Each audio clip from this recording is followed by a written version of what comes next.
الحمد لله وكفى والصلاة والسلام على سيد الرسل وخاتم الأنبياء وعلى آله وأصحابه الذين أوفوا عهدا الذين هم خلاصة العرب العرباء وخير الخلائق بعد الأنبياء. أما بعد فأعوذ بالله من الشيطان الرجيم. بسم الله الرحمن الرحيم.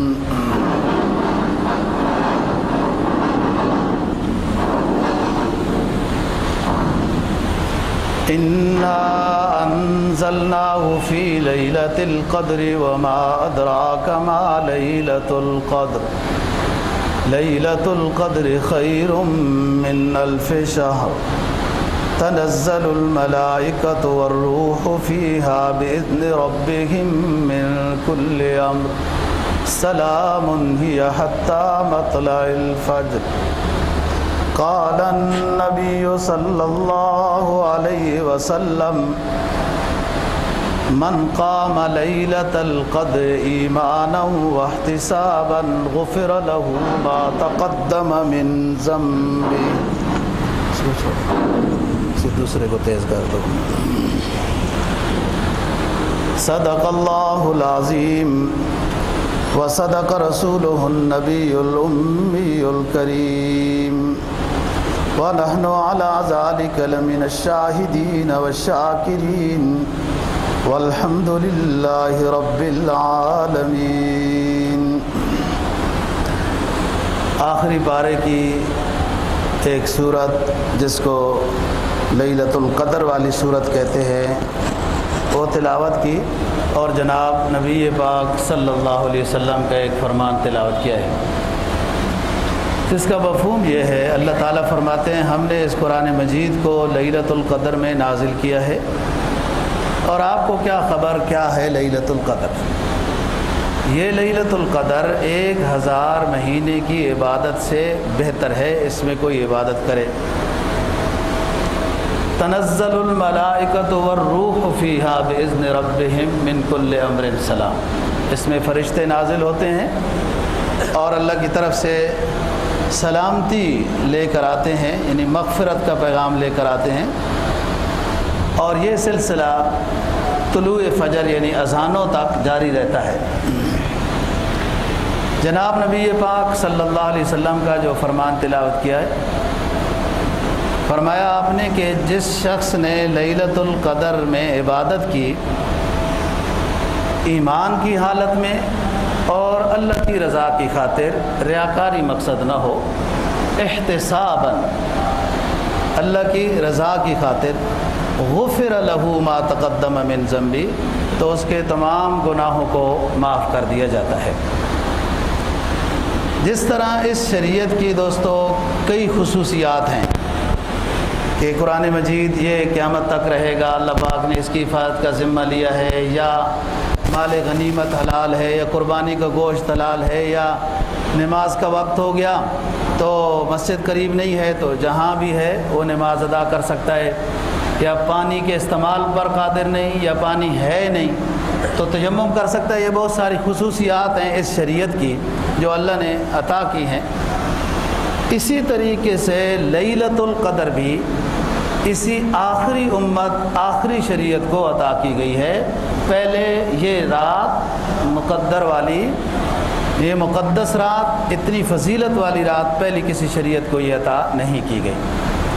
جناب نبی پاک صلی اللہ علیہ وسلم ایک وعظ کی مجلس میں بیان کر رہے ہیں کہ پہلی امتوں کے لوگوں کے عمریں بڑی زیادہ تھیں، ظاہر ہے پھر ان کی عبادات بھی زیادہ تھی.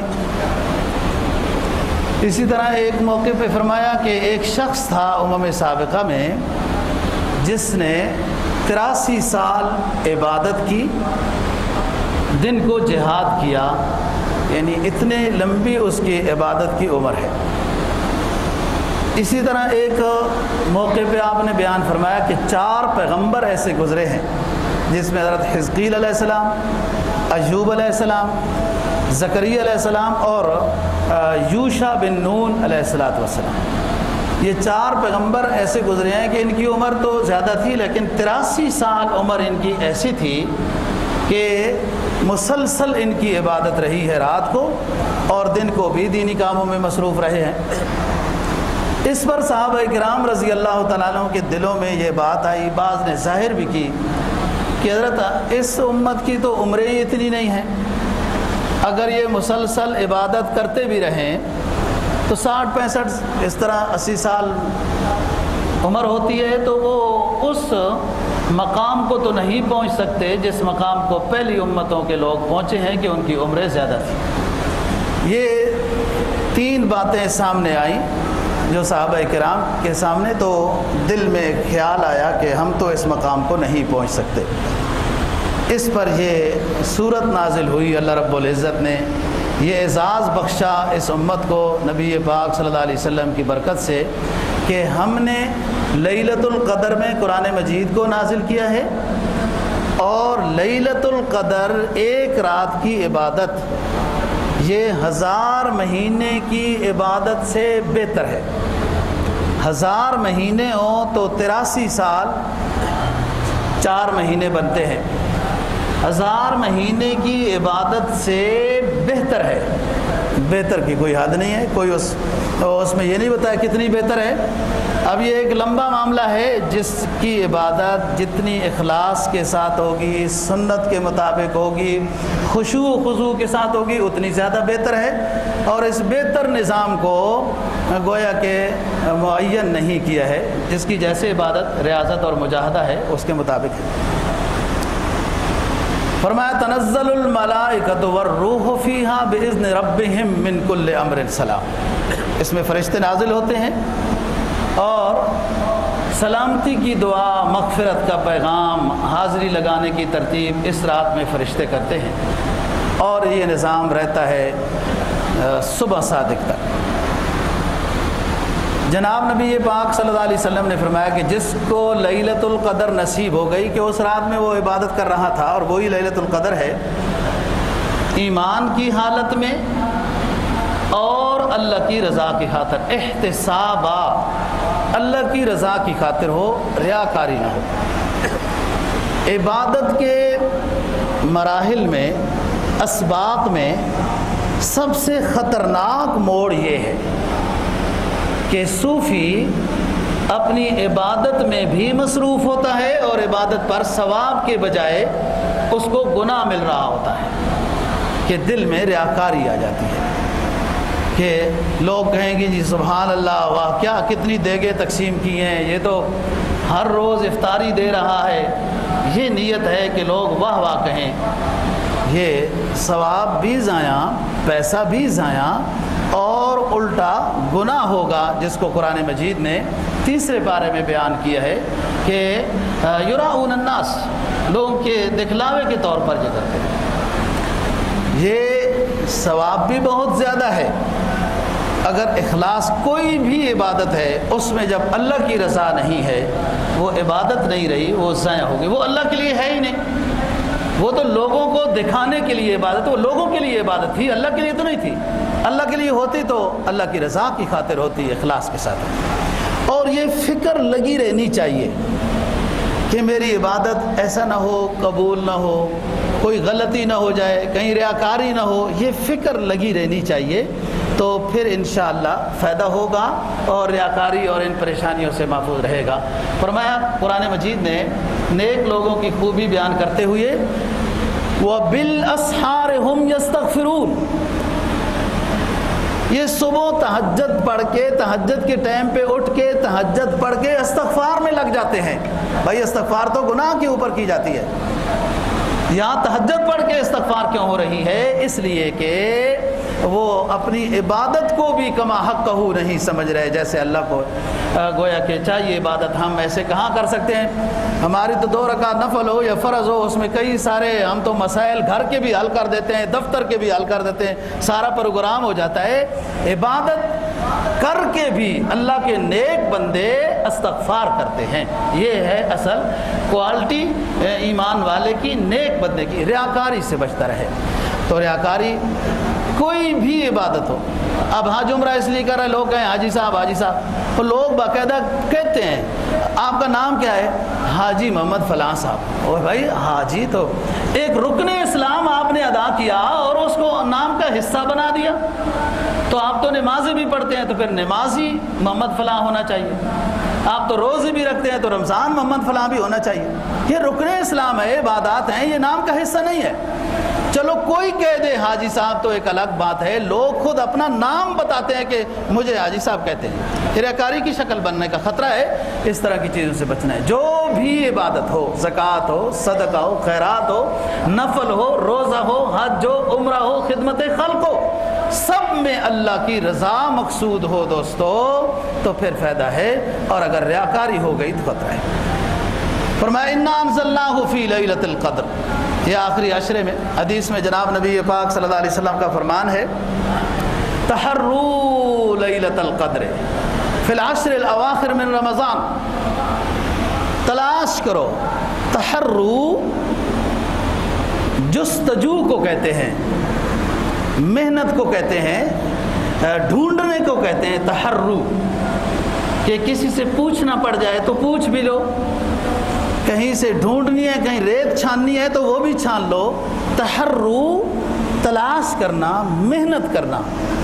آخری عشرے میں، رمضان کے آخری عشرے میں لیلۃ القدر کو تلاش کرو. جناب نبی پاک صلی اللہ علیہ وسلم بار تشریف لاتے ہیں، بخاری نے یہ حدیث نقل کی. آپ کو لیلۃ القدر کی مخصوص رات، معین رات بتا دی گئی. آپ باہر تشریف لائے ہیں کہ لوگوں کو بتاتا ہوں کہ رمضان کے فلانی تاریخ کو لیلۃ القدر ہے. آپ باہر تشریف لائے تو دو ساتھی کسی معاملے میں کوئی چھوٹا سا تنازع کر رہے تھے. آپ ان کو ان کی سلو کرانے میں مصروف ہو گئے. وہ سلو کرانے میں جو مصروف ہوئے تو ذہن سے معین لیلۃ القدر کی رات اٹھا لی گئی. امام بخاری روایت نقل کرتے ہیں کہ رسول پاک صلی اللہ علیہ وسلم نے فرمایا بھائی میں تو آپ لوگوں کو لیلۃ القدر کی معین رات بتانے کے لیے آیا تھا، لیکن تمہارے تنازع کے سلو میں مصروف ہوا، وہ میرے ذہن سے اٹھا لی گئی. کوئی بات نہیں، اسی میں بہتری ہوگی، لہذا رمضان کے آخری عشرے میں لیلۃ القدر تلاش کرو، اسی میں بہتری ہوگی.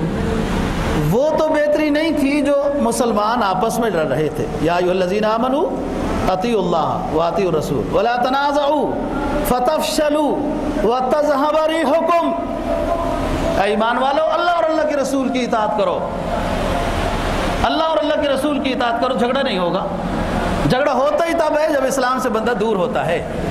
اتباع شریعت میں جب ہے جھگڑا نہیں ہے، اور جب دور ہوگا اور شیطان کو رہبر بنائے گا اس کو وہ خوش ہوتا ہے. جب مسلمان آپس میں لڑتے ہیں نا پھر وہ خوش ہوتا ہے. جب اللہ اور اللہ کے رسول کی اطاعت ہوگی تو آپس میں جھگڑا نہیں ہوگا. اور ایمان والے کا آپس میں کیوں جھگڑا؟ بھائی قرآن تو کہتا ہے انما المؤمنون اخوہ.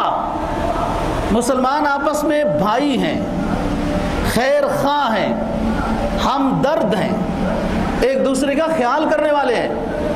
دوستو ہمارے پاس تو وقت ہی نہیں ہوتا نا اسلام پڑھنے کا، اس میں غور کرنے کا، قرآن و حدیث کی ان نورانی تعلیمات میں غور و فکر کرنے کا ہمارے پاس وقت نہیں ہے. اسلام کا کوئی حکم ایسا نہیں ہے جس میں دوسرے کی خیر خواہی نہ ہو. آپ کوئی اسلامی حکم مجھے ایسا بتائیں کہ اس میں اس بندے کا اپنا فائدہ ہے اور دوسرے کا فائدہ نہیں ہے. اسلام کا کوئی حکم ایسا نہیں ہے جس میں اس بندے کا جو اسلام پر عمل کر رہا ہے اس کے علاوہ دوسرے کا فائدہ نہ ہو. اسلام کے تو ہر حکم میں، ہر امر میں، ہر رکن میں ہمدردی کا پیغام ہے، خیر خواہی کا پیغام ہے، دوسرے کے خیال کا پیغام ہے. آپ فرض کرو کہ آپ کے دماغ میں یہ بات آتی ہے کہ ایمان میں لایا ہوں، اس کا کیا فائدہ ہے؟ ایمان کا لغوی معنی ہے امن میں آنا، امن میں آنا، امین یأمن، ایمان، ایمان لانا، محفوظ ہونا، کیونکہ اللہ کے عذاب سے محفوظ ہو گیا، مأمون ہو گیا، مطمئن۔ جب یہ ایمان لے آیا تو یہ درندہ صفت سے ہٹ کر ایک شرافت والی صفت میں آ گیا۔ اب یہ دوسرے کو بھی امن پہنچانے کی فکر کرے گا۔ جو خود نہ تھے راہ پہ وہ عالم کے ہادی بن گئے، وہ کیا نظر تھی جس نے مردوں کو مسیحا کر دیا، اور راستوں میں کھڑے ہونے والے، قافلوں کو لوٹنے والے، ذرا ذرا سی بات پہ قتل و قتال کیے، بازار گرم کرنے والے، وہ نبی کی نورانی تعلیمات میں آئے، نبی آخر الزمان کی غلامی میں آئے تو انسانی قافلے کے سالار بن گئے۔ خود نہ تھے راہ پہ وہ عالم کے ہاتھ۔ ایمان، آپ کوئی اسلامی حکم اور لے لیں، بھائی نماز ہے، میں اپنے لیے پڑھتا ہوں، اپنے لیے ہی پڑھتا ہوں، صحیح ہے، نماز اپنے لیے ہوتی ہے، لیکن نماز بھی یہ حکم اسلامی ہے، اس پر آپ عمل کرتے ہیں تو ہمدردی کا پیغام دیتی ہے کہ آپ ساتھی نماز پڑھنے آتے ہیں تو 2 دن سے فلاں محترم صاحب نہیں آ رہے، آپ پوچھیں گے بھائی وہ بیمار تو نہیں ہے، کہیں سفر پہ ہیں، یہ ایک دوسرے کا خیال ہو رہا ہے۔ اب حج پہ جائیں تو عالمی سطح پہ مسلمانوں کے احوال معلوم ہوں گے اور پھر ان کے بارے میں فکر پیدا ہوگی۔ کوئی بھی اسلامی حکم ایسا نہیں ہے دوستو جس میں دوسرے کا خیال نہ ہو۔ اسلام تو نام ہی ہمدردی کا ہے، خیر خواہی کا ہے۔ آپ قرآن مجید پڑھیں، فرمایا وَاعْبُدُوا اللَّهَ وَلَا تُشْرِكُوا بِهِ شَيْئًا وَبِالْوَالِدَيْنِ إِحْسَانًا وَبِذِي الْقُرْبَى وَالْيَتَامَى وَالْمَسَاكِينِ وَابْنِ السَّبِيلِ وَالْجَارِ ذِي الْقُرْبَى وَالْجَارِ الْجُنُبِ وَالصَّاحِبِ بِالْجَنبِ وَابْنِ السَّبِيلِ۔ یہ قرآن مجید کی ہے 5واں پارہ، 2 رکوع۔ فرمایا اللہ کی عبادت کرو، اس کے ساتھ کسی کو ذرہ برابر بھی شریک نہ ٹھہراؤ، اس کی ذات اور صفات میں شرک نہ کرو، والدین کے ساتھ حسن سلوک کرو، والدین کے ساتھ حسن سلوک کرو۔ اسلام کے علاوہ باقی مذاہب والدین بوڑھے ہو جائیں تو ایک پلازے میں جمع کر دیتے ہیں کہ سارے بوڑھے ادھر جمع ہو جاؤ۔ اسلام کہتا ہے جنت کمانی ہے تو تیرے پاس ہے، رضا الرب رضا الوالد۔ آپ اپنے رب کو راضی دیکھنا چاہتے ہیں تو تیرے والد کی رضا میں تیرے رب کی رضا ہے۔ اپنے والد کو خوش کر، تیرا رب تجھ سے خوش ہو جائے۔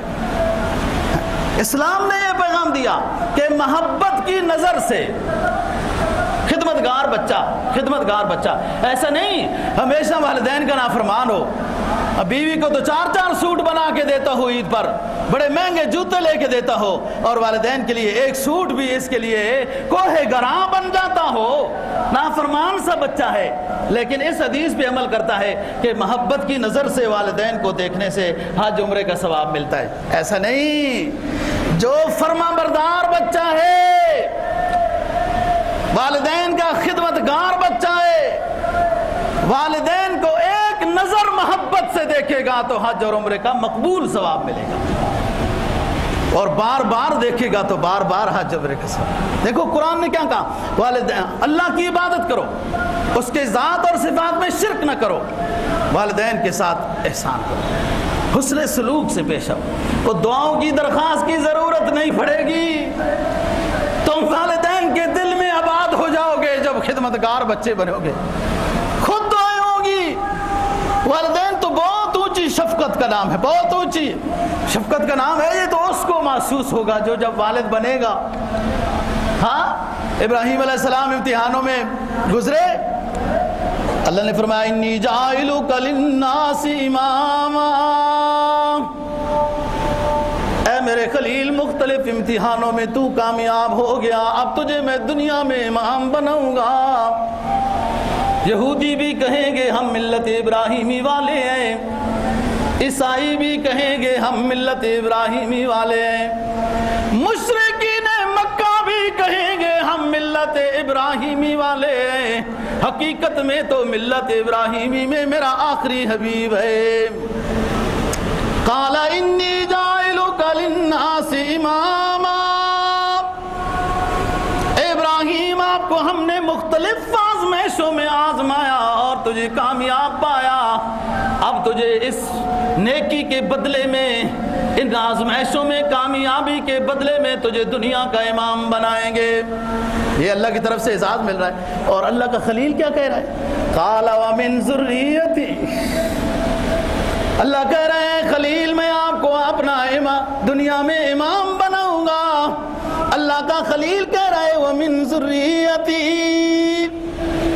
قال ومن ذریتی، اے میرے رب میری اولاد کو بھی آپ دنیا کا امام بنائیں گے۔ دیکھو والد کے اندر اپنی اولاد کے بارے میں کتنی شفقت ہے، یہاں کس لیول پر بات ہو رہی ہے، کس مقام پہ بات ہو رہی ہے کہ اللہ اپنے خلیل کو امام کا لقب دے رہا ہے اور خلیل کو فکر اپنی اولاد کی ہے کہ اللہ میری والد اونچی چیز ہے۔ تو کسی موضوع پر بات کریں گے، فرمایا اللہ کی عبادت کرو، اس کے ساتھ شرک نہ ٹھہراؤ، والدین کے ساتھ اس نے سلوک کرو، دنیا آخرت بن جائے گی، دنیا آخرت بن جائے گی، اپنا فائدہ ہے۔ وبالوالدین احسانا وبذی القربى، رشتہ داروں کا خیال کرو اپنی عبادت کے ساتھ۔ وعبدوا اللہ، اللہ کی عبادت کرو۔ اللہ نے اپنی عبادت کے ساتھ یہ معاشرت کے احکام بیان کیے ہیں۔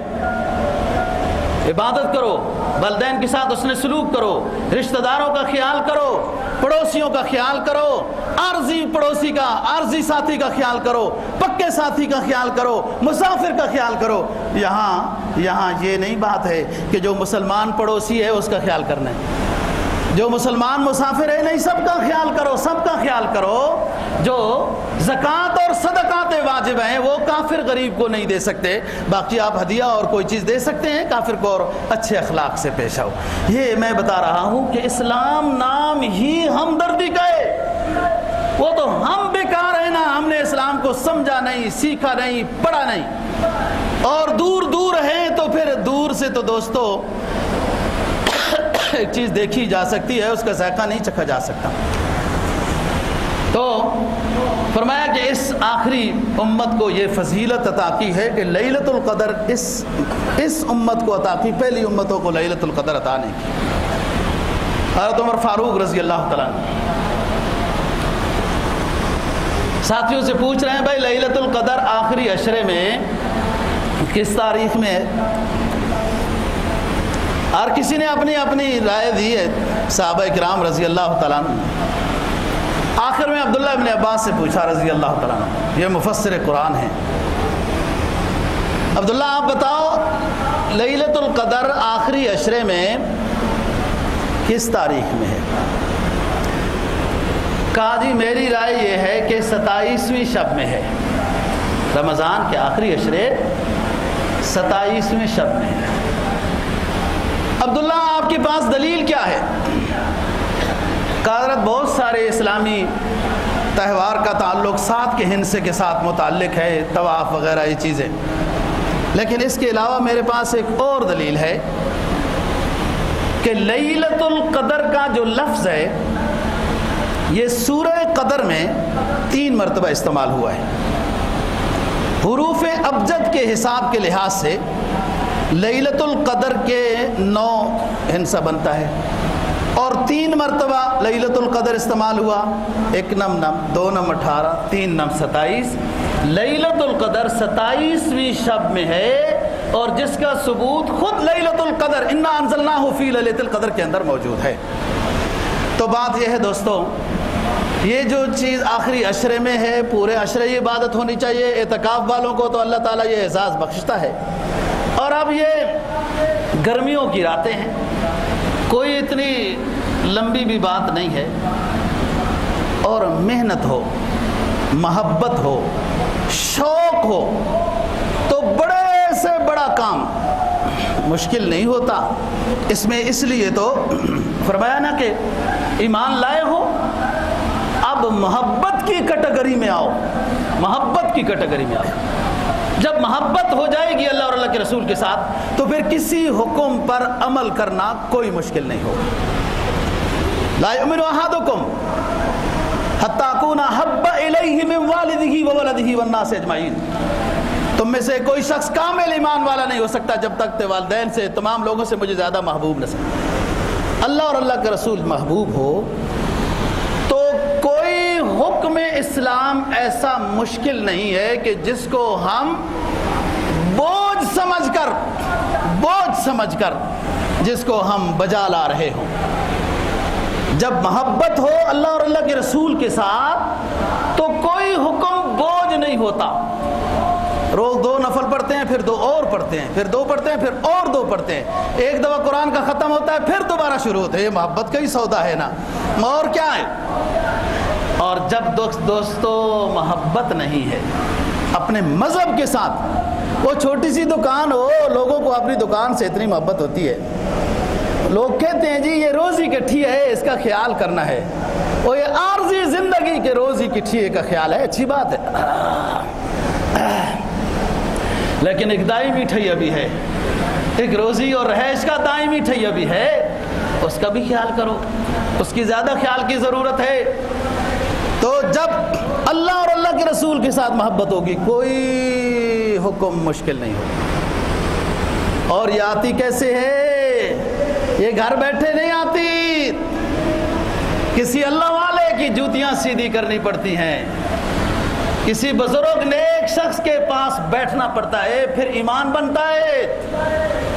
بھائی جس کے پاس کوئی جائے گا تو وہ جو جانتا ہے وہی وہ اس کو ہنر سکھائے گا نا، جس کے پاس ایمان کی دولت ہے، اللہ والا ہے، جب اس کے پاس جاؤ گے بیٹھنے سے ہی ایمان نصیب ہوگا، ایمان میں قوت آئے گی، بہادری اور جذبہ آئے گا، اسلامی حکم پر عمل کرنا آسان محسوس ہوگا، عبادت آسان لگے گی۔ طواف اور عمرہ کریں گے تو کہیں گے یہ کیا بات ہے، اس کی اتنی فضیلت ہے، آدھے گھنٹے میں تو عمرہ ہو گیا، رش نہ ہو تو کوئی اتنا مشکل نہیں۔ نہ پوچھن خرقہ پوشوں کی ارادت ہو تو دیکھ ان کو، ید بیضا لیے بیٹھے ہیں اپنی آستینوں میں۔ اللہ والے بڑی دولت ہیں، ایمان بڑی دولت ہے، اعمال صالحہ کا زیور نصیب ہو جائے ایمان کو تو بڑی دولت ہے۔ یہ دولت وہ ہے دوستو، یہ پونجی وہ ہے، یہ سرمایہ وہ ہے جو ہر وقت آپ کے پاس ہے، اور اسے سنبھالنے کی ضرورت نہیں، وہ خود اس کا محافظ ہے۔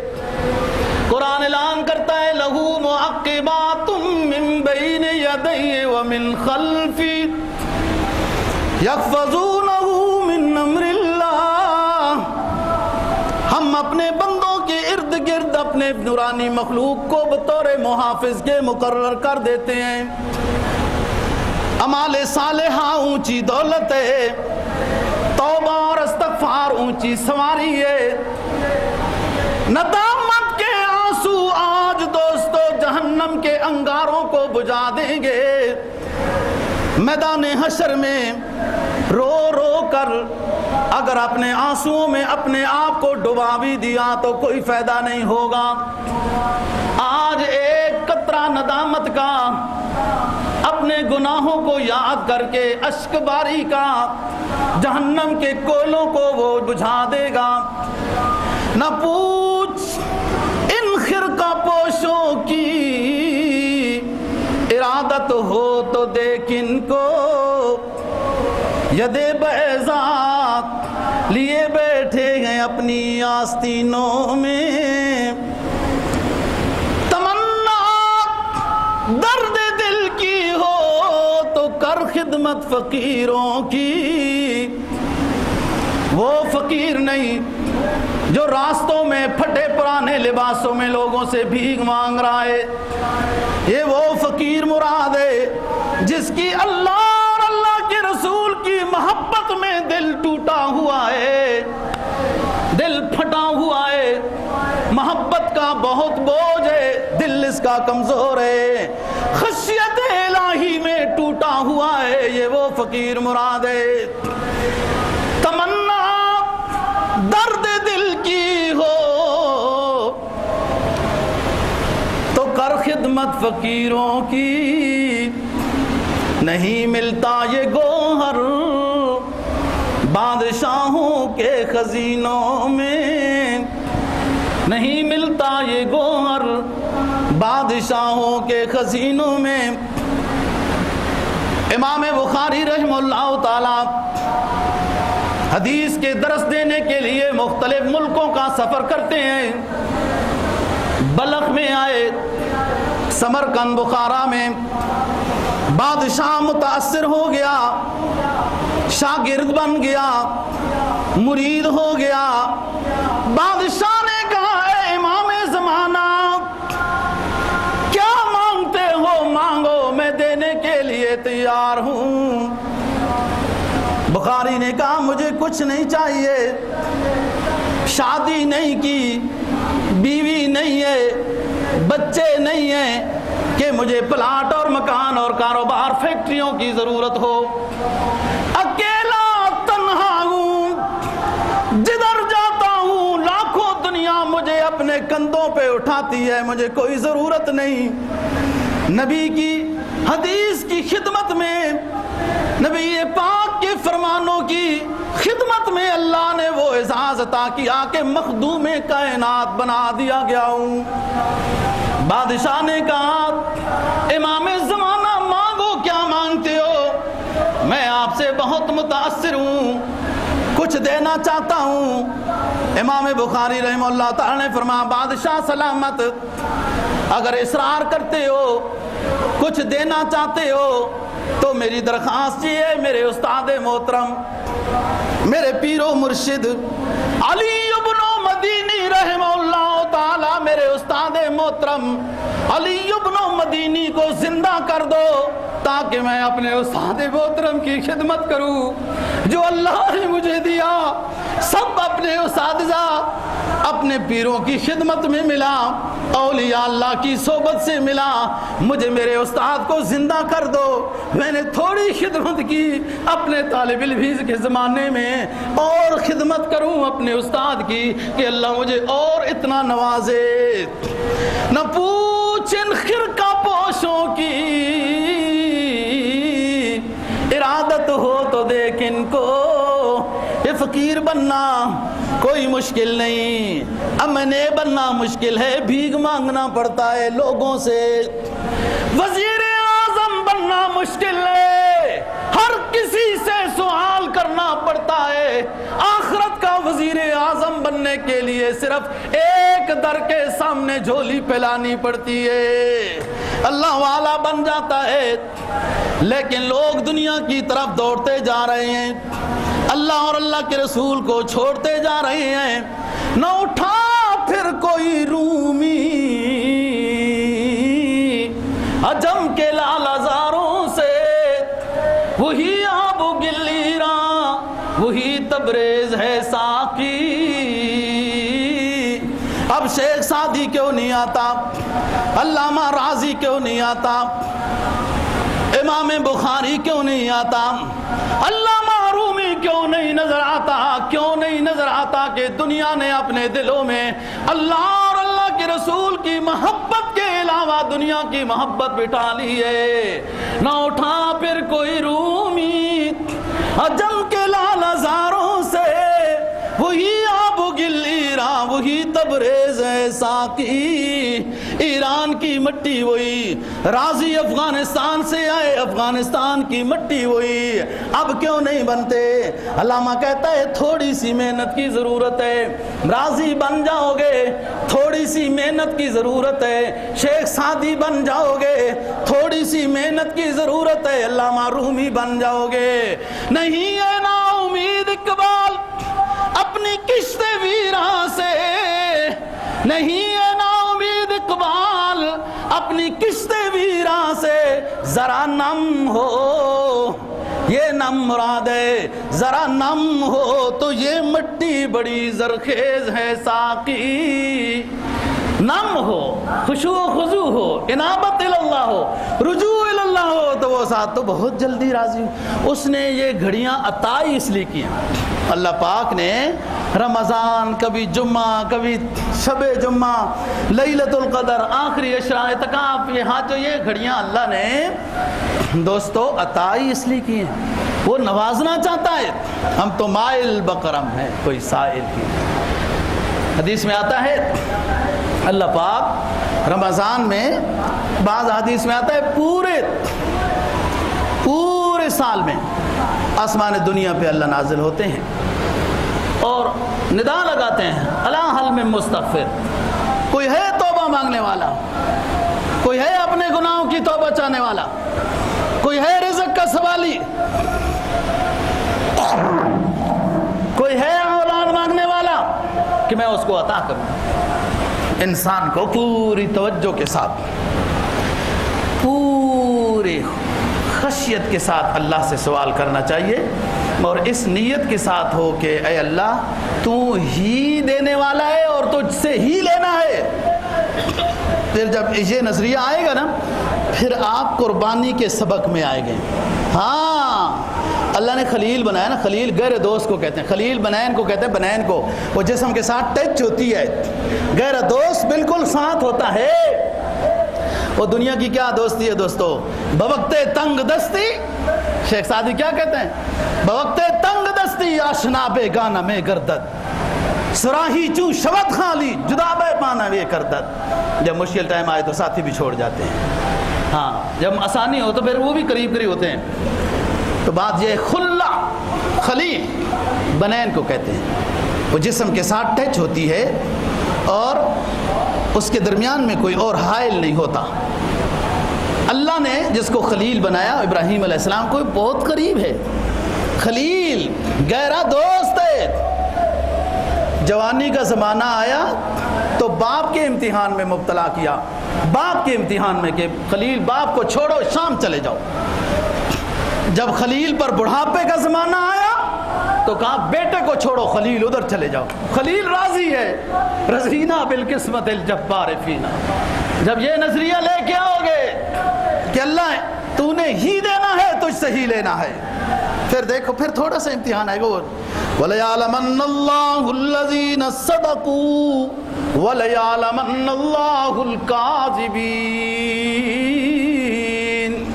کھرے کھوٹے کو پہچانتے ہیں، کون ہمارا ہے، کون تھوڑی سی آزمائش میں بھاگ جاتا ہے. اللہ کا نظام ہے دوستو، اور ایمان والا اس میں خوش ہوتا ہے. ایک کوالٹی ہے عبادت کی جو سمجھانا چاہ رہا ہوں، اور وہ یہ ہے کہ انسان بوجھ سمجھتا ہے، عبادت بوجھ سمجھتا ہے، مشقت سمجھتا ہے، تکلیف سمجھتا ہے. ابھی یہ ابتدائی سبق میں ہے، یہ الف با کی تختی میں ہے. ایک وہ ایمانی درجہ ہے کہ یہ عبادت کو بشاشت قلب کے ساتھ ادا کرتا ہے. اس کو 20 تراویح بھی چھوٹی نظر آتی ہیں امام مالک کی طرح، وہ جو 36 پڑھتے تھے. لوگوں نے تو اب اس میں بھی تھوڑے سے خریدنا شروع کر دیا نا جی. امام بخاری آئے 250 ہجری میں، امام اعظم ابو حنیفہ اور امام مالک آئے پہلی ہجری میں، 80 ہجری میں، پہلی 80 صدی ہجری میں امام اعظم ابو حنیفہ کی پیدائش ہوتی ہے. 95 ہجری میں امام مالک کی ہوتی ہے. جنہوں نے موطا امام مالک کتاب لکھی انہیں 20 تراویحیں نظر آئیں، 20 تراویحیں نظر آئیں. امام بخاری نے 8 تراویحوں والی بات نہیں کی، وہ 8 رکعتیں تہجد کی بات کی ہے. انہیں 20 تراویحوں والی وہ حدیث اس شرط کے مطابق نہیں ملی. 1200 سال کے بعد ایک شخص آتا ہے، اسے وہ حدیث نظر آ جاتی ہے جو عمر فاروق کو نظر نہیں آئی، کہ اس نے 20 پر اجماع کرایا تھا. اس نے 20 تراویحوں پر اجماع کرایا تھا. سارے جلیل القدر صحابہ کرام زندہ تھے جن کے سامنے بات ہوئی، اور تابعین کے امام ہیں. تو بات یہ کہ جو بشاشت قلب میں اس راستے میں آتا ہے اسے 20 بھی کم لگتی ہیں، وہ 36 پڑھتے ہیں. امام اعظم ابو حنیفہ اور تمام ائمہ کا مسلک 20 تراویح کا ہے. لیکن مکہ مکرمہ میں امام مالک کے زمانے میں 20 تراویحیں ہو رہی تھی، تو 4 تراویحوں کے بعد جو بیٹھتے ہوتے ہیں تو لوگ طواف کر لیتے تھے، اسی دوران میں طواف کر لیتے تھے. امام مالک مدینہ میں قرآن سناتے تھے. امام مالک کو پتہ چلا کہ مکہ میں یہ ہے کہ 4 تراویحوں کے بعد لوگ 7 طواف بھی کر لیتے ہیں، 7 چکر لگا لیتے ہیں، پھر 4 تراویحیں پڑھتے ہیں. امام مالک نے کہا اچھا وہ تو پھر اب یہاں بیت اللہ نہیں ہے کہ طواف کیا جائے. 4 تراویح تو جماعت کے ساتھ پڑھیں گے نا دوستو. جو ترویحہ ہے، جو راحت کے لیے وقفہ ہے، اس میں سارے ساتھی اپنے اپنے 4 نفل پڑھیں تاکہ کسی حد تک تو مکہ والوں کے ساتھ ہم بھی ملیں. تو 20 تراویح تو جماعت کے ساتھ ہے، وہ وقفے میں 4 ساتھیوں کہہ رہے ہیں نفل پڑھ لو بھائی، فائدہ ہوگا. رمضان میں تو نفل فرض کے برابر اور ایک فرض 70 فرضوں کے برابر میں ہے.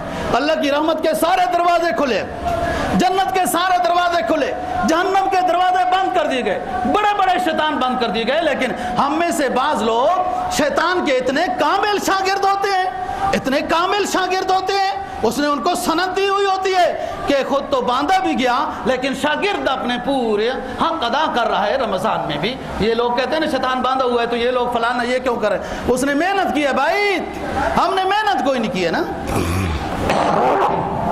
ہم نے ایمان بنانے پر محنت نہیں کی ہے. جو ہمارے شاگرد ہیں نا وہ نہیں مانیں گے اس کی بات، لیکن اس نے محنت کی، اپنے شاگرد بنائے، وہ رمضان میں بھی اس کی کام کر رہے ہیں. تو بات کر رہا ہوں دوستو، لیلۃ القدر کی فضیلت ہے، اس رات کی عبادت کا بہت ثواب. تنزل الملائکۃ والروح فیہا باذن ربہم من کل امر سلام. امام بخاری نے روایت نقل کی کہ اللہ پاک حکم فرماتے جبرائیل علیہ السلام کو، لوگ اپنے ساتھ بڑے بڑے 70,000 فرشتوں کو اور فرشتے بھی ساتھ، جھنڈے لے لو، سبز ریشمی نورانی جھنڈے لے لو اور جاؤ، اتر جاؤ لیلۃ القدر کی رات میں. پہلا جھنڈا بیت اللہ شریف پر گھاڑو، دوسرا جھنڈا بیت المقدس پر گھاڑو، تیسرا جھنڈا مسجد نبوی پر کھڑا کرو اور چوتھا جھنڈا کوہ طور پر، والتین والزیتون وطور سینین. اور پھر لوگوں کے اجتماع سے گفتگو کرو، بات کرو کہ آج جو عبادت میں مصروف ہوگا اور ہم نے اس کی حاضری لگا دی وہ مغفور ہو گیا، اللہ اس سے راضی ہو گیا، اس کی مغفرت کر دی. پھر اس کے بعد اس بیان اور وعظ و نصیحت کے بعد جبرائیل علیہ السلام جو لا تعداد فرشتے ہوتے ہیں ان کو حکم کرتے ہیں کہ پوری دنیا میں پھیل جاؤ، جہاں کہیں بھی کوئی عبادت میں مصروف ہے تو اس کی حاضری لگاؤ. انا انزلناہ فی لیلۃ القدر. لفظ القدر کا ایک معنی تو یہ ہے کہ یہ قدر والی رات ہے، اس کی آپ قدر کرو، عبادت کرو، اللہ تمہاری قدر کرے گا، مغفرت کر دے گا، اللہ کے محبوب بندے بن جاؤ گے. انا انزلناہ فی لیلۃ القدر. لفظ قدر کا ایک اور ترجمہ بھی ہے، اللہ یبسط الرزق لمن یشاء ویقدر.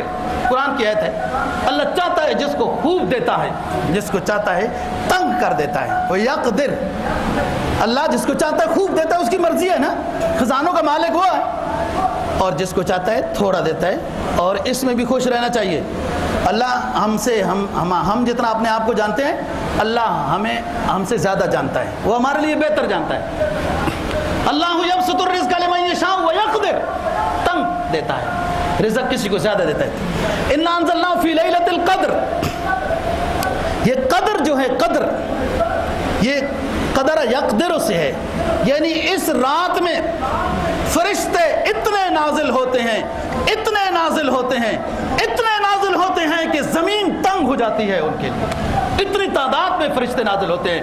ہر کسی کی جو حاضری لگانی ہے، کوئی گاؤں میں، کوئی دیہات میں، کوئی جنگل میں، کوئی شہر میں، عبادت میں مصروف ہے، ذکر و اذکار میں مصروف ہے. اور اس میں جو عبادت ہو، انسان کو جس پر طبیعت لگ رہی ہے، کوئی اس میں مخصوص بات نہیں ہے کہ ضروری ہے نماز ہی پڑھنا.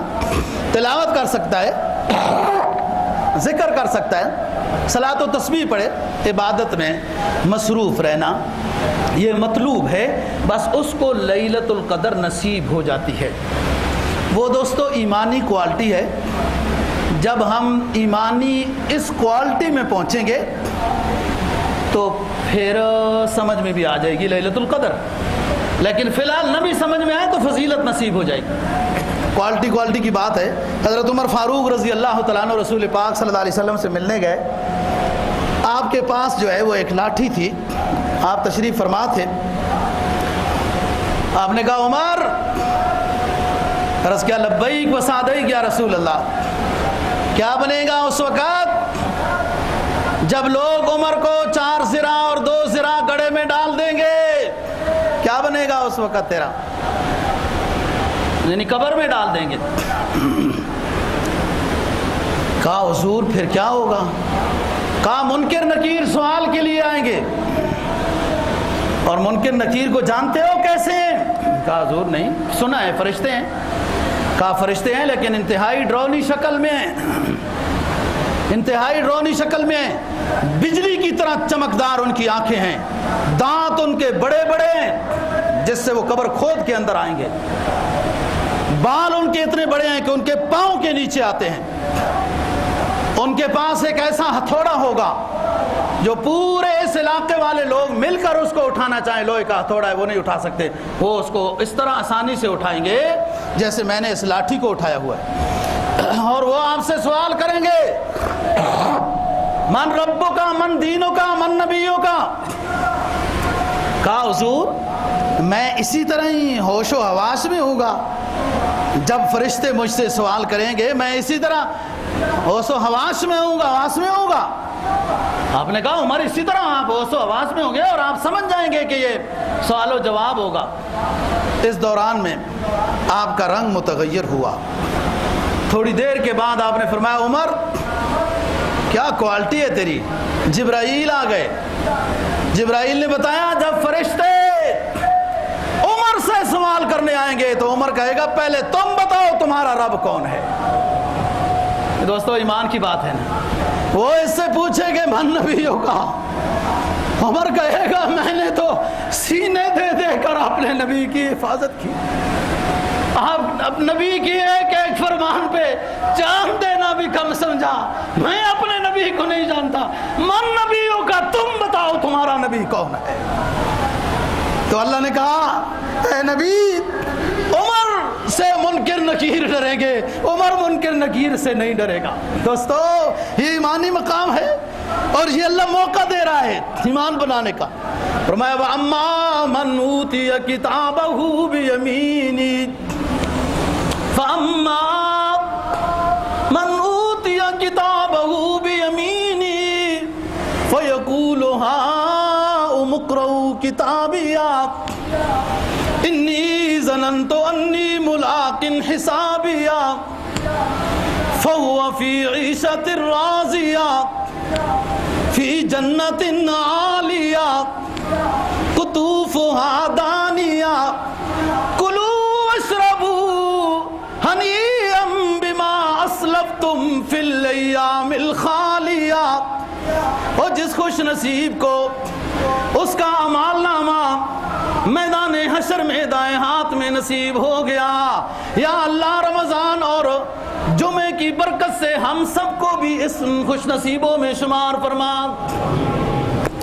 فَأَمَّا مَنْ أُوتِيَ كِتَابَهُ بِيَمِينِهِ، جس خوش نصیب کو غم و حزن کے عالم میں دائیں ہاتھ میں اعمال نامہ مل گیا، کہے گا او لوگو، خوش ہوگا، کہے گا او لوگو ادھر آؤ، ادھر آؤ، مجھے کوئی کتاب ملی ہے، اس کو پڑھو، اس میں کیا لکھا ہوا ہے۔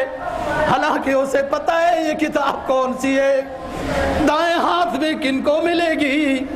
خوشی کے مارے سیڈوں والے ساتھیوں کو کہے گا او لوگو آؤ، مجھے کوئی کتاب دی گئی ہے، میری کتاب کو پڑھو، اس میں کیا لکھا ہوا ہے۔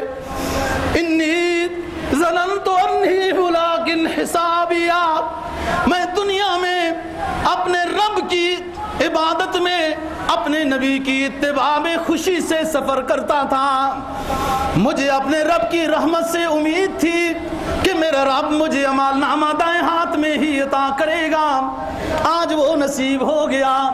انی ظننت انی ملاق حسابیہ فہو فی عیشۃ راضیہ فی جنت عالیہ۔ اللہ سے یہ راضی، یہ اپنے رب سے راضی، رب اس سے راضی، اونچے اونچے محلات میں ہوگا، ایسے میوہ جات والے باغوں میں ہوگا جو کبھی ختم نہیں ہوں گے۔ تصور کرے گا وہ شاخ لمبی ہوتی ہوئی اس کے سامنے آ جائے گی، اعلان ہوگا کلو کلو واشربو ہنیئا بما اسلفتم فی فی الایام الخالیہ۔ او میرے بندے، او میرے مقرب بندے، دنیا میں تو نے میری مان کے زندگی گزاری، میرے حبیب کی سنتوں کی اتباع میں لڑکھڑاتا رہا، مشقتیں برداشت کرتا رہا۔ آج جو ماضی میں جو دنیا میں مشکلیں گزاری، اس کا نعم البدل یہ دیا جا رہا ہے۔ اور اس کے مقابلے میں فَأَمَّا مَنْ أُوتِيَ كِتَابَهُ بِشِمَالِهِ، اللہ پاک ہمیں بائیں ہاتھ والے اعمال نامے والے بدبختوں میں شمار نہ فرمائے۔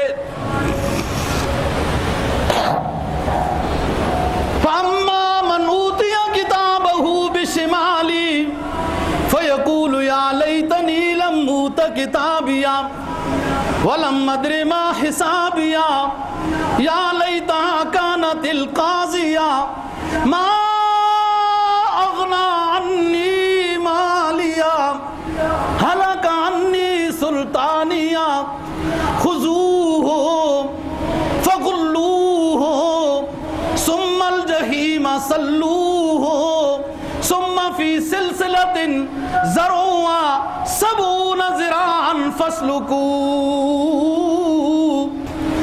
جس بد نصیب کو اس کا اعمال نامہ بائیں ہاتھ میں مل گیا، اونچا اونچا چیخیں لگا کے روئے گا، او مجھے کیوں بائیں ہاتھ میں اعمال نامہ مل گیا، مجھے دائمی موت مل جائے، مجھے اس رسوائی کا سامنا نہ کرنا پڑے۔ حکم ہوگا نہ چیخو، خذوہ فغلوہ، آج اس کو اس کا مال کام نہیں آئے گا۔ ما اغنا انی مالیا ہلک انی سلطانیہ، مال کام نہیں آئے گا، اولاد کام نہیں آئے گی، بیوی بچے رشتہ دار کام نہیں آئیں گے، بادشاہی اور وزارت دوستو افسری کام نہیں آئے گی۔ ہلک انی سلطانیہ، بادشاہی بھی ویران ہو گئی، مال بھی لٹ گیا، اوروں نے لے لیا، لیکن مال بد لے کے آیا، شرک لے کے آیا، کفر لے کے آیا، بدعت لے کے آیا، سیاہ مال نامہ ہے بائیں ہاتھ میں ملا۔ حکم ہوگا خذوہ فغلوہ ثم الجحیم صلوہ، اس کو جکڑو، توق پہناؤ، 70 گز لمبا زنجیر پہناؤ اور اس کو جہنم میں ڈال دو، یہ میرا باغی تھا۔ دوستو، یہ اچھا عمال نامہ بنانے کا یہ وقت ہے۔ اچھا عمال نامہ بنانے میں ٹائم نہیں لگتا، ندامت کے 2 آنسو سچی توبہ کے ساتھ جب آپ نے بہا دیے تو فوراً اعلان ہو جائے گا یہ ہمارا اپنا محبوب بندہ ہے۔ اللہ تعالی ہمیں ان مبارک گھڑیوں کی قدر کی توفیق نصیب فرمائے۔ وآخر دعوانا الحمدللہ۔